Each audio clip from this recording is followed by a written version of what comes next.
हिंदुस्तान इस्लाम आने से पहले 7वीं शताब्दी तक केवल और केवल एक हिंदू राष्ट्र हुआ करता था, जिसमें बाद में इस्लामिक जिहादी आतंकवादी अरब से सिंध के रास्ते होकर हिंदुस्तान में सबसे अमन पसंद मजहब इस्लाम को फैलाने आए, जिसमें उन्होंने न केवल अनगिनत हिंदू भाइयों की हत्या की पर उसके बाद उनकी महिलाओं को अगवा करके उनके साथ दुष्कर्म भी किया। उनको जबरन मुस्लिम बनाया गया, उनसे मुस्लिम संतानें पैदा करवाई गई और उन बलात्कार से पैदा हुए सारे बच्चों को मुसलमान यानी अपने माताओं के बलात्कारी की पहचान दी गई, जो बाद में भारतीय मुसलमान कहे जाने लगे। हिंदुओं के उदार चरित्र ने उनको आतंकवादी का खून न समझकर अपने ही परिवार की तरह स्वीकार किया। पर ईसाइयों ने हिंदुस्तान में आने के बाद यहाँ के मुसलमानों में यह प्रचार करना प्रारंभ किया कि वो सभी जिहादी आतंकवादी जिन्होंने हिंदू महिलाओं के साथ दुष्कर्म से भारतीय मुसलमान वंश को बोया, वे आतंकवादी न होकर अल्लाह के बंदे थे। ईसाइयों की इस नीच हरकत के चलते मुसलमानों द्वारा उन उग्रवादियों की मजहार बना दी गई, पीर बना दिए गए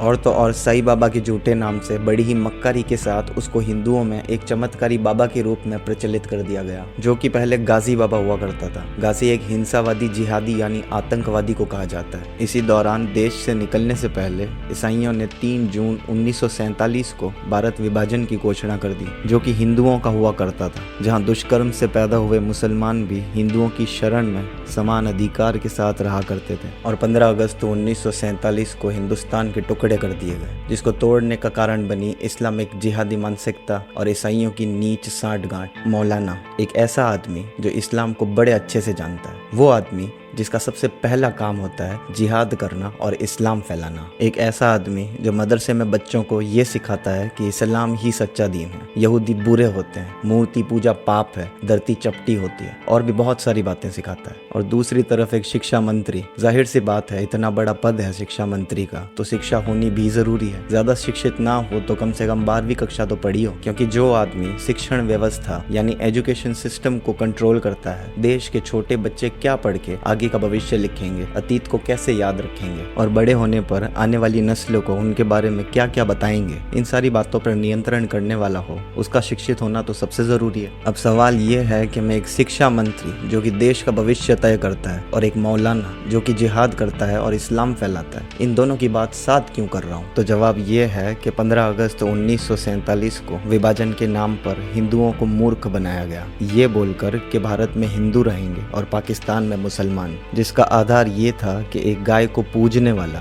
और एक गाय को खाने वाला कभी साथ नहीं रह सकते। मूर्ति का श्रृंगार करने वाला और मूर्ति को तोड़ने वाला कभी साथ नहीं रह सकते। और अपनी बहन से राखी बंधाने वाला और एक अपनी बहन के साथ बच्चे पैदा करने वाला कभी साथ नहीं रह सकते। इतना होते हुए फिर भी विभाजन के बाद इस हिंदू राष्ट्र में मुसलमानों को स्वीकार किया गया, जो कि सबसे बड़ी गलती साबित हुई, क्योंकि उसी 15 अगस्त 1947 को हिंदू राष्ट्र के भविष्य को एक नई दिशा देने के लिए शिक्षा मंत्री के रूप में एक मौलाना को नियुक्त किया गया, जिसका सबसे पहला काम जिहाद करना होता है, इस्लाम फैलाना होता है, यहूदी और मूर्ति पूजकों को मार देने की प्रेरणा देना होता है। ऐसे ही सोच वाले अरब के मक्का में पैदा हुए एक मौलाना मुसलमान अबुल कलाम गुलाम मोइनुद्दीन आजाद, जिसे तुम्हारे जिहादी चाचा ने शिक्षा मंत्री बना दिया। और शर्म की बात है कि इसी जिहादी मौलाना शिक्षा मंत्री के नाम पर हिंदू राष्ट्र भारत में 11 नवंबर के दिन शिक्षा दिवस मनाया जाता है, जो खुद कभी शिक्षित नहीं हुआ, जिसने कभी सामान्य विद्यालय नहीं देखा, ऐसा एक मदरसा छाप मौलाना हिंदू राष्ट्र का शिक्षा मंत्री। और ऐसे इस्लामिक जिहादी के नाम पे हिंदू राष्ट्र का शिक्षा दिवस,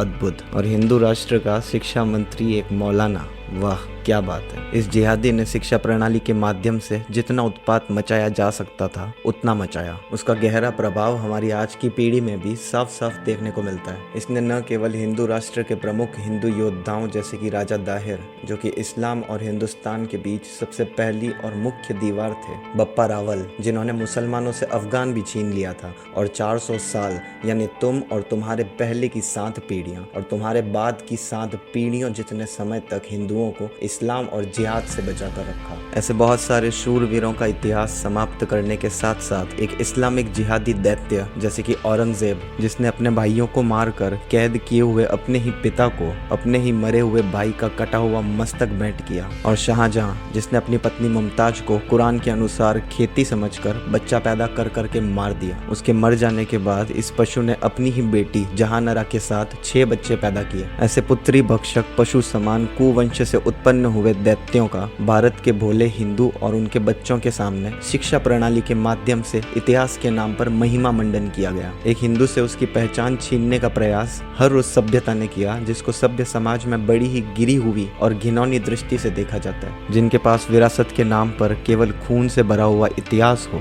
उन्हें ना ही परिवार का सदस्य माना जाना चाहिए और ना ही घर में रहने की अनुमति दी जानी चाहिए। आज का संवाद बस यहीं तक। अगली बार एक और पहलू बताऊंगा जिसमें हिंदू को हिंदू ना रहने देने की पूरी कोशिश की गई। तब तक के लिए ख्याल रखो। Bye bye.